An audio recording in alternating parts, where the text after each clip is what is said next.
ಗುರುಬ್ರಹ್ಮ ಗುರುವಿಷ್ಣು ಗುರುದೇವೋ ಮಹೇಶ್ವರಃ ಗುರು ಸಾಕ್ಷಾತ್ ಪರಬ್ರಹ್ಮ ತಸ್ಮೈ ಶ್ರೀ ಗುರವೇ ನಮಃ. ಇವತ್ತು ನಾವು ವಿವಾಹ ಚಿಂತನೆಯನ್ನ ಮಾಡ್ತಾ ಇದ್ದೇವೆ.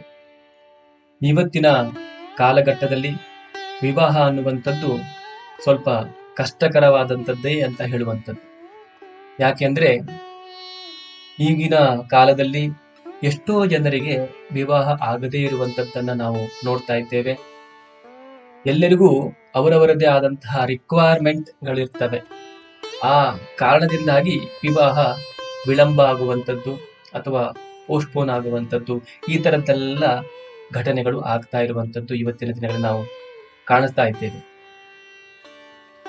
ಅದು ಹೇಗೆ ಆಯಿತು, ಜಾತಕದಿಂದನೋ ಅಥವಾ ಸ್ವಯಂಕೃತ ಅಪರಾಧದಿಂದಲೋ ಅನ್ನುವಂಥ ವಿಚಾರವನ್ನ ನಾವಿವತ್ತು ಅವಲೋಕನ ಮಾಡಲಿದ್ದೇವೆ. ಅದರಲ್ಲೂ ಪ್ರಮುಖವಾಗಿ ನಾವು ವಿವಾಹ ಅಂದ್ರೆ ಏನು ಅನ್ನೋದನ್ನ ಮೊದಲು ತಿಳಿದುಕೊಳ್ಬೇಕಾಗತ್ತೆ. ನಾವು ಈ ವಿವಾಹದ ಚಿಂತನೆಯನ್ನ ಮಾಡುವಾಗ ವಿವಾಹದ ಅರ್ಥವನ್ನ ತಿಳಿದರೆ ಮಾತ್ರ ಈ ವಿಚಾರಕ್ಕೆ ಒಂದು ಪುಷ್ಟಿ ಸಿಗುವಂತದ್ದಾಗತ್ತೆ. ಪ್ರಾಚೀನ ಕಾಲದಲ್ಲಿ ವಿವಾಹವನ್ನ 5 ತರಗಳಲ್ಲಿ ಕರಿತಾ ಇದ್ದರು. ಒಂದನೆಯದು ವಿವಾಹ, ಎರಡನೆಯದು ಪರಿಣಯ, ಮೂರನೆಯದು ಪಾಣಿಗ್ರಹಣ, ನಾಲ್ಕನೆಯದು ಉದ್ವಾಹ, ಐದನೆಯದಾಗಿ ಉಪಮಯ ಅಂತೇಳಿ. ಮೊದಲನೇದಾಗಿ ವಿವಾಹ. ಈ ವಿವಾಹ ಅನ್ನುವಂಥ ಶಬ್ದ ಸಂಸ್ಕೃತ ಪದದಿಂದ ಬಂದಿರುವಂಥದ್ದು. ವಿ ಪ್ಲಸ್ ವಾಹ ಅಂತ ನಾವು ಮಾಡ್ಕೋಬೇಕಾಗತ್ತೆ ವಿಂಗಡಣೆಯನ್ನ. ವಿ ಅಂದ್ರೆ ವಿಶೇಷವಾದದ್ದು, ವಾಹ ಅಂದ್ರೆ ಹೊಂದುವುದು.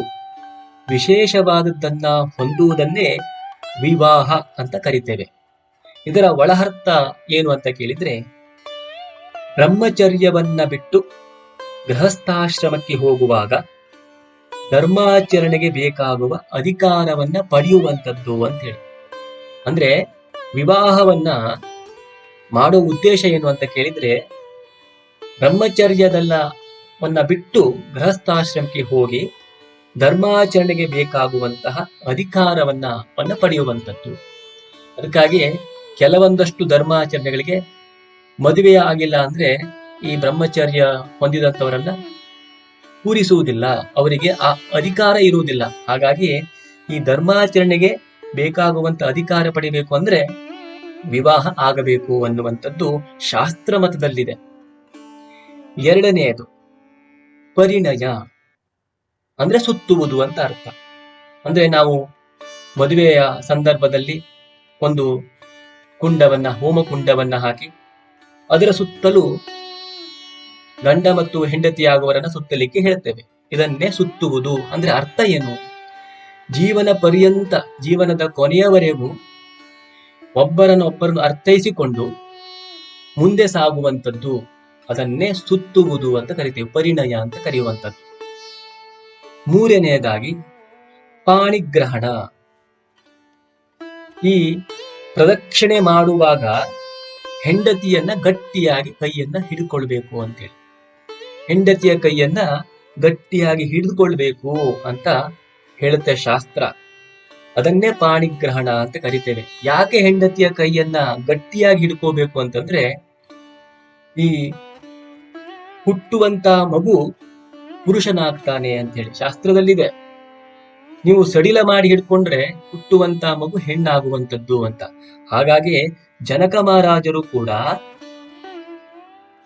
ರಾಮದೇವರಿಗೆ ಹೇಳ್ತಾರೆ, ಸೀತೆಯ ಕೈಯನ್ನ ಗಟ್ಟಿಯಾಗಿ ಹಿಡ್ಕೋ, ಮುಂದೊಂದು ದಿನ ನಿಮಗೆ ಪುರುಷಾರ್ಥವನ್ನ ಕೊಡುವಂತ ಮಗು ಹುಟ್ಟಾನೆ ಅಂತೇಳಿ. ಹಾಗಾಗಿ ಪಾಣಿಗ್ರಹಣಕ್ಕೆ ವಿಶೇಷವಾದ ಅರ್ಥವನ್ನ ಕೊಡುತ್ತೆ. ಪ್ರದಕ್ಷಿಣೆ ಮಾಡುವಾಗ ಹೆಂಡತಿಯ ಕೈಯನ್ನ ಗಟ್ಟಿಯಾಗಿ ಹಿಡಿದುಕೊಳ್ಬೇಕು. ಇದು ಶಾಸ್ತ್ರದಲ್ಲಿರುವಂಥದ್ದು. ಈ ಶಾಸ್ತ್ರ ಯಾರಿಗೂ ಗೊತ್ತಿಲ್ಲ. ಯಾಕೆಂದ್ರೆ ನಮ್ಮ ಪುರೋಹಿತರು ನಮ್ಗೆ ಗೊತ್ತಿದ್ದವರು ಕೂಡ ಈ ವಿಚಾರವನ್ನ ಹೇಳದೆ ಇರುವುದೇ ಈಗಿನ ದೊಡ್ಡ ಸಮಸ್ಯೆ. ಶಾಸ್ತ್ರವನ್ನ ಸರಿಯಾಗಿ ಬಳಸಿಕೊಂಡಲ್ಲಿ ಎಲ್ಲವೂ ಸುಲಲಿತವಾಗಿ ನಡೀತದೆ ಕಾರ್ಯಕ್ರಮಗಳು. ನಾಲ್ಕನೆಯದು ಉದ್ವಾಹ. ದಾನವನ್ನು ತೆಗೆದುಕೊಳ್ಳದೆ ಇನ್ನೊಬ್ಬರ ಮನೆಯಿಂದ ತಂದುಕೊಳ್ಳುವುದನ್ನೇ ಉದ್ವಾಹ ಅಂತ ಕರೀತೇವೆ. ಇಲ್ಲಿ ನಾವು ಕನ್ಯಾದಾನ ಅಂತ ಕರಿತಾ ಇದ್ದೇವೆ. ಅದು ತಪ್ಪು. ನಾವು ಕನ್ಯಾದಾನವನ್ನ ಈಗಿನ ಕಾಲಘಟ್ಟದಲ್ಲಿ ಆಗುವಂತಹ ಮದುವೆಗೆ ಹೋಲಿಸಲಿಕ್ಕೆ ಸಾಧ್ಯವೇ ಇಲ್ಲ. ಕನ್ಯಾದಾನ ಅನ್ನುವಂಥದ್ದು ಬ್ರಹ್ಮ ವಿವಾಹದಲ್ಲಿ ಬರ್ತದೆ, ಮುಂದೆ ಅದನ್ನ ಹೇಳ್ತೇನೆ. ಆದರೆ ಒಂದು ಉದಾಹರಣೆಯನ್ನು ಕೊಡ್ತೇನೆ. ನೀವು ಯಾವುದೋ ಒಂದು ಒಡವೆಯನ್ನ ಒಬ್ಬರಿಗೆ ದಾನದ ರೂಪದಲ್ಲಿ ಕೊಟ್ಟಿರ್ತೀರಿ ಅಂತ ಇಟ್ಕೊಳ್ಳಿ. ಅದನ್ನ ನೀವು ಮತ್ತೆ ಪಡೆಯುವಂತ ಅಧಿಕಾರ ನಿಮಗೆ ಇಲ್ಲ. ದಾನ ಕೊಟ್ಟದ್ದನ್ನ ಪಡೆಯುವ ಅಧಿಕಾರ ಯಾರಿಗೂ ಇಲ್ಲ. ಅದನ್ನೇ ದಾನ ಅಂತ ಕರೆಯುವಂಥದ್ದು. ಹಾಗೆ ಒಂದು ವೇಳೆ ನೀವು ದಾನ ಕೊಟ್ಟದ್ದನ್ನ ಒಂದು ಮುಂಜಿಗೋ ಅಥವಾ ಮದುವೆಗೋ ಹೋಗಿ, ನಾನು ಒಂದು ದಿನ ಈ ಒಡವೆಯನ್ನ ನಿಮ್ಮ ಹತ್ರ ತೆಗೆದುಕೊಂಡು ಹೋಗಿ ಅದನ್ನ ಬಳಸಿಕೊಂಡು ಮತ್ತೆ ನಿಮಗೆ ತಂದು ಕೊಡ್ತೇನೆ ಅಂತೇಳಿ ಎಲ್ಲಾದ್ರೂ ನೀವು ಹೇಳಿದ್ದುಂಟಾ? ಹಾಗಿದ್ದಲ್ಲಿ ಅದು ದಾನ ಅಂತ ಕರೆಯುವುದಿಲ್ಲ. ಸೊ ದಾನ ಅನ್ನುವಂಥದ್ದು ಕೊಟ್ಟದ್ದನ್ನ ಮತ್ತೆ ಪಡೆಯುವಂತ ಅಧಿಕಾರ ಇಲ್ಲದೆ ಇರುವುದನ್ನೇ ದಾನ ಅಂತ ಕರಿತೇವೆ. ಹಾಗಿದ್ದಾಗ ಕನ್ಯಾದಾನ ಅನ್ನುವಂಥ ವರ್ಡ್ ಎಲ್ಲಿಂದ ಬರುತ್ತೆ?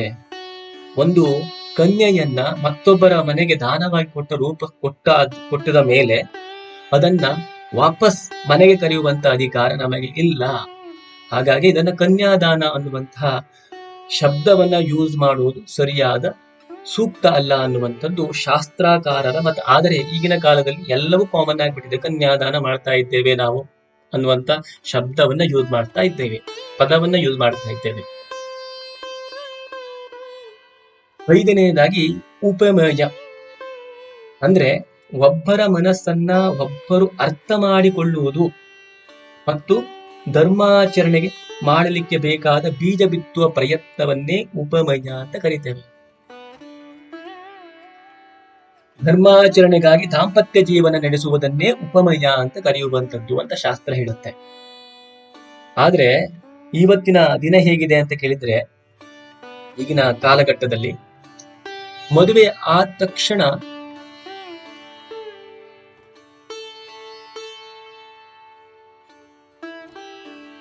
ಈಗಿನ ಕಾಲಘಟ್ಟದಲ್ಲಿ ಹೇಗೆ ಇದೆ ಅಂದ್ರೆ, ಮದುವೆ ಆದ ತಕ್ಷಣ ಅಂದ್ರೆ ಆವತ್ತಿನ ದಿನವೇ ಪ್ರಸ್ತವನ್ನ ಏರ್ಪಡಿಸ್ತಾರೆ. ಇದು ಬಹಳ ಒಂದು ತಪ್ಪು. ಯಾಕೆ ಅಂತಂದ್ರೆ, ಇವತ್ತಿನ ಅವಸರಕ್ಕೆ ತೆಗೆದುಕೊಳ್ಳುವಂತಹ ನಿರ್ಧಾರದಿಂದಲೇ ಕೆಲವೊಂದಷ್ಟು ಶಾಸ್ತ್ರಕ್ಕೆ ಬೆಲೆ ಸಿಗದೆ ಹೋಗ್ತಾ ಇರುವಂತದ್ದು. ಯಾಕೆ ಆವತ್ತಿನ ದಿನವೇ ಪ್ರಸ್ತವನ್ನ ಮಾಡಕೂಡದು? ಯಾಕೆಂದ್ರೆ ಹುಡುಗ ಹುಡುಗಿ ಇಬ್ಬರ ಮನಸ್ಸು ಕೂಡ ಒಬ್ಬರೊಬ್ರು ಅರ್ಥ ಮಾಡಿಕೊಂಡಿರೋದೇ ಇರುವಂತದ್ದು. ಆ ಸಂದರ್ಭ ಅವರಿಗೆ ಗೊತ್ತಿಲ್ಲ, ಹೊಸಬರು ಅವರು, ಒಬ್ಬರೊಬ್ಬರು ಅರ್ಥ ಮಾಡಿಕೊಂಡಿರುವುದಿಲ್ಲ ಆ ವಿಚಾರದಲ್ಲಿ. ಹಾಗಾಗಿ ಹಿಂದಿನ ಕಾಲಗಳಲ್ಲಿ ಹೇಗೆ ಇತ್ತು ಅಂತಂದ್ರೆ, ಮದುವೆ ಆಗಿ 1 ವಾರ ಕಳಿಬೇಕು, ಆಮೇಲೆ ಪ್ರಸ್ತವನ್ನ ಇಡ್ತಾ ಇದ್ರು. ಯಾಕೆಂದ್ರೆ ಒಬ್ಬರ ಮನಸ್ಸು ಒಬ್ಬರು ಅರ್ಥ ಮಾಡ್ಕೋಬೇಕು ಅನ್ನುವಂತ ವಿಚಾರ ದೃಷ್ಟಿಯಿಂದ. ಆದರೆ ಇವತ್ತಿನ ದಿನದಲ್ಲಿ ಹಾಗಿಲ್ಲ. ಅರ್ಥ ಮಾಡ್ಕೊಳ್ಳಿ ಬಿಡ್ಲಿ, ಕೆಲಸ ಆಗ್ತಾ ಇರ್ಬೇಕಷ್ಟೇ, ಅಂದ್ರೆ ಪ್ರಸ್ತುತ ಕಾರ್ಯ ಆಗ್ತಾ ಇರಬೇಕು. ಆದರೆ ಈ ಮನಸ್ಸು ಅರ್ಥ ಮಾಡ್ಕೊಳ್ತಿದ್ರೆ ಏನಾಗುತ್ತೆ ಅಂದ್ರೆ, ಹುಟ್ಟುವಂತಹ ಮಗುವಿಗೆ ರಾಕ್ಷಸ ಪ್ರವೃತ್ತಿ ಬರುತ್ತೆ ಅಂತ ಹೇಳುತ್ತೆ. ಅಂದ್ರೆ ನಿಮ್ಮ ಮಾತನ್ನ ಕೇಳಿಸಿಕೊಳ್ಳದೇ ಇರುವಂತಹ ವ್ಯಕ್ತಿ ಹುಟ್ಟುತ್ತಾನೆ ಅನ್ನುವಂತ ವಿಚಾರವೂ ಕೂಡ ಶಾಸ್ತ್ರದಲ್ಲಿ ಇದೆ. ಇದನ್ನು ಯಾರು ಅರ್ಥ ಮಾಡ್ಕೊಳ್ತಾ ಇಲ್ಲ ಇವಾಗ. ಅದೇ ಒಂದು ದುರಂತ. ಯಾಕೆಂದ್ರೆ ಈ ತಿಳಿದಂತವರು ಕೂಡ ಇದರ ಬಗ್ಗೆ ಸರಿಯಾದ ಸ್ಪಷ್ಟನೆ ಕೊಡ್ತಾ ಇಲ್ಲ. ಮಂತ್ರವನ್ನ ಹೇಳಿ ಹೋಗ್ತಾರೆ ಬಿಟ್ರೆ ಅದಕ್ಕೆ ಅರ್ಥ ಕೊಡುವಂತವರು ಯಾರು ಇಲ್ಲ.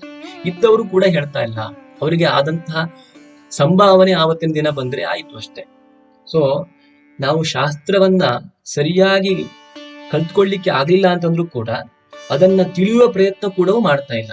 ಸೊ ಅದರಲ್ಲೇ ಹಾಗಾಗಿ ನಮಗೆ ಇವತ್ತಿನ ದಿನಗಳಲ್ಲಿ ವಿಚ್ಛೇದನ ಅನ್ನುವಂತಹ ಪದ ಹುಟ್ಕೊಂಡಿರುವಂಥದ್ದು. ಇದು ಜಾತಕದಲ್ಲಿ ವಿಚ್ಛೇದನ ಅನ್ನುವಂತಹ ಪದವೇ ಇಲ್ಲ ಜಾತಕದಲ್ಲಿ, ನಿಜವಾಗಿ ಹೇಳ್ಬೇಕು ಅಂತಂದ್ರೆ.